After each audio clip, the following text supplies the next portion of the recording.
नमस्कार मंडळी, मी तुमचा लाडका मित्र वरद विजय चव्हाण आणि मी तुम्हा सर्वांचं माझ्या युट्यूब चॅनलमध्ये स्वागत करत आहे. म्हणजे आज रिलीज झालेला आहे ऋतिक रोशन, दीपिका पादुकोण, अनिल कपूर स्टारर फायटर हा सिनेमा. तशी सुद्धा या सिनेमाची हाईप थोडी कमीच होती. अनफॉर्च्युनेटली ऋतिक रोशनसाठी वाईट वाटतं हा सिनेमा बघितल्यानंतर. सेकंड हाफ मध्ये तर तुम्ही पूर्णपणे झोपून जाल.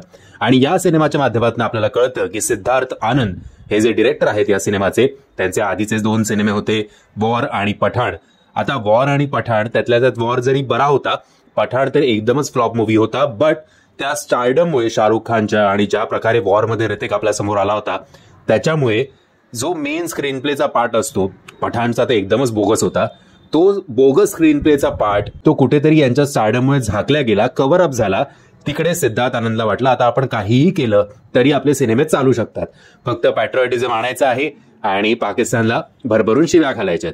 नॉर्मली आधीचे तुम्ही जर यशराजचे सगळे सिनेमे बघितले, त्याच्यात इंडिया पाकिस्तानचं असं एक प्रेम उफळून येताना आपल्याला बघायला मिळत होतं. या सिनेमामध्ये तसं नाहीये. या सिनेमाला पाकिस्तानला जेवढं शक्य होईल तेवढं जर ऍक्च्युली त्यांना टेररिस्ट किंवा क्रुएल दाखवलं असतं तरी चाललं असतं. पण या सिनेमामध्ये त्यांना कार्टून बनवून टाकलंय. त्या कार्टून बनवल्यामुळे तो विलन जो आहे तो एवढा आपल्यासमोर उठून येत नाही. आणि आता विलनच जर तुमचा फ्लॉप असेल तर तुम्ही हिरो कितीही मोठा करा, कितीही तगडा करा, तर त्या हिरोला काही अर्थच राहत नाही. कारण ते हिरो आणि विलनचा एक फेस ऑफच आपल्याला बघायला मिळत नाही. या सिनेमामध्ये आधी ती बॅक स्टोरी, मग बाप बेटीचे डायलॉग्स, मग रिव्हेंज, म्हणजे काय चाललंय. एका पॉइंटला असं होतं सेकंड हाफला तर ऍक्च्युली झोपावं असं वाटतं, इतका बकवास झालाय सेकंड हाफ. सेकंड हाफ मधलं काय प्लस पॉईंट असेल तर तो म्हणजे फक्त क्लायमॅक्सचे जे शेवटचे 15-20 मिनिटं आहेत ते तुम्हाला नक्कीच एंटरटेन करतात.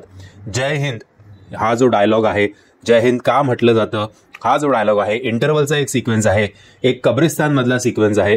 एवढे जेमतेम 2 किंवा 3 सिक्वेन्सेस तुम्हाला अख्ख्या सिनेमामध्ये लक्षात ठेवण्यासारखे आहेत. अख्खा सिनेमा बघितल्यानंतर जर तुम्हाला कोणाबद्दल वाईट वाटतं तर तो म्हणजे अर्थातच ऋतिक रोशन. त्याचं कॅरेक्टर सुद्धा इतकं कन्फ्युजिंग करून ठेवलंय. म्हणजे असं एकतर ऋतिक आणि दीपिका यांची केमिस्ट्री फुल फ्लॅट आहे, काहीही वर्क करत नाही. आणि त्यात ऋतिकचं कॅरेक्टर असं डेव्हलप झालंय की असं वाटतं की आता हा दीपिकाच्या प्रेमात पडतोय की काय. अरे नाही, पण हा तर दुसरीच्या प्रेमात पडणार आहे बहुतेक. अरे नाही रे, हा तर बहुतेक तिसरीच्या प्रेमात पडणार आहे.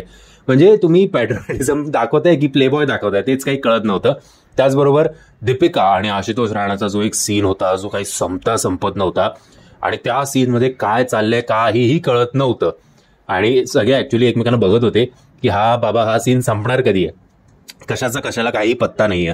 या सिनेमाचा जर प्लस पॉईंट असेल तर तो एकमेव प्लस पॉईंट आहे की यातले VFX CGI जे वापरण्यात आले ते बऱ्यापैकी चांगलं वापरण्यात आले आणि बऱ्यापैकी ते वर्क करतं. म्हणजे अगदी तुम्ही टॉप गन याच्याशी कम्पेअर नाही करू शकत, पण तरी सुद्धा टॉम क्रूज जो आहे तो बरेचसे स्टंट्स रिअल लाईफ लोकेशनवर शूट करतो. तो स्वतः हेलिकॉप्टर त्याला चालवायचं असेल तर त्याची ट्रेनिंग घेतो. फायटर जेटचं सुद्धा त्याने ट्रेनिंग घेतलेलं होतं. आणि टॉप गनचे मॅक्सिमम शॉट जे तुम्ही बघितले असतील ते स्वतः टॉम क्रूजनी ते परफॉर्म केलेले आहेत.